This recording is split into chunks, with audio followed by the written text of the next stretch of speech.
Thermocol और paper से इतना सुंदर वॉल डेकोर भी बन सकता है, शायद आपने सोचा नहीं होगा। मैंने भी बस एक सिंपल आइडिया से शुरुआत की थी और रिजल्ट देखकर खुद हैरान रह गया। सबसे पहले मैंने थर्माकोल को अपने हिसाब से अलग अलग शेप में काट लिया, फिर नॉर्मल पेपर लिया और उस पर डिजाइन बनाना शुरू किया।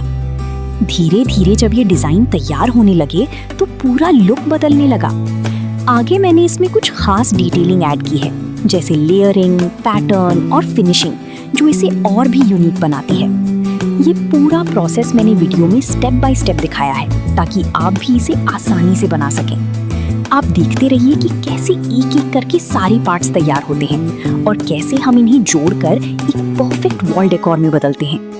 बीच में मैंने कुछ छोटे छोटे टिप्स भी दिए हैं जिससे आपका काम और आसान हो जाएगा और फाइनल लुक और भी ज्यादा प्रोफेशनल लगेगा। तो अगर आप भी अपने कमरे को कुछ नया और क्रिएटिव लुक देना चाहते हैं तो इस वीडियो को अंत तक जरूर देखें। अब तक आपने देख ही लिया होगा कि हमने कैसे बेस तैयार किया। आगे का पूरा प्रोसेस और फाइनल लुक देखने के लिए वीडियो देखते रहिए। तो चलिए अब बिना देर किए काम शुरू करते हैं।